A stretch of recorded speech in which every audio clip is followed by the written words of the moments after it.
العنزي أبو عبد الله، خليتك ليه الله؟ خليتك ليوم الناس تلاقي الناس، ويوم الهبرة توازن الفاس. خليتك ليوم يقوم فيه الأشهاد. خليتك ليوم وقالوا لجلودهم لما شهدتم علينا، قالوا انطقنا الله الذي أنطق كل شيء. خليتك ليوم يعض الظالم على يديه.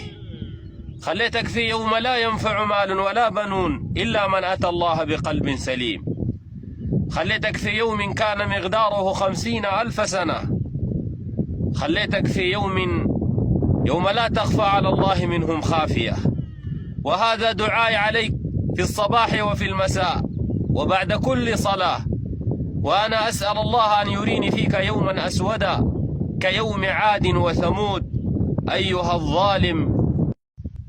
أيها الإخوة الكرام، في المقطع السابق الذي دعوت فيه على أبو عبد الله وأنا مظلوم حق وحقيقة، كثير من الناس يقول لي أعفو والمسامح كريم، وأنا أدري أن العفو أمره عظيم، ولكن العفو عند المقدرة، وأنا ليس لي مقدرة حتى أعفو عن هذا، ولذلك لن أسامحه أبدا.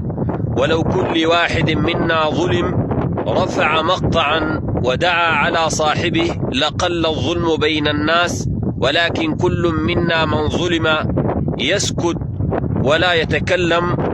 ولله در من قال إذا كنت لا تظلمن إذا كنت مقتدرا، فالظلم ترجع عقباه إلى الندم. تنام عينك والمظلوم منتبه يدعو عليك وعين الله لم تنم.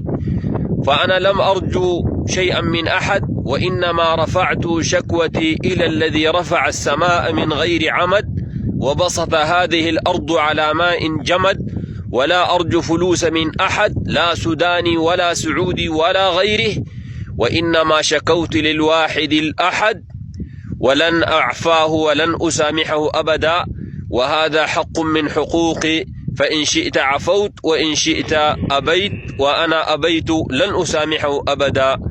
فلا تكثر التعليقات المسامح والمعفى وهذا أنا كل أدري هذا، ولكن الظلم شديد على النفس والظلم عظيم على الأنفس، وأنا ليس لي القدرة على ذلك. وأرجو أن تشير هذا المقطع السابق حتى يصل إلى هذا الظالم وإلى أشباهه وأمثاله، حتى لا يظلم أحدا من الناس. وهذه رسالة أنا أرجو أن تبلغ الآفاق. والسلام عليكم ورحمة الله.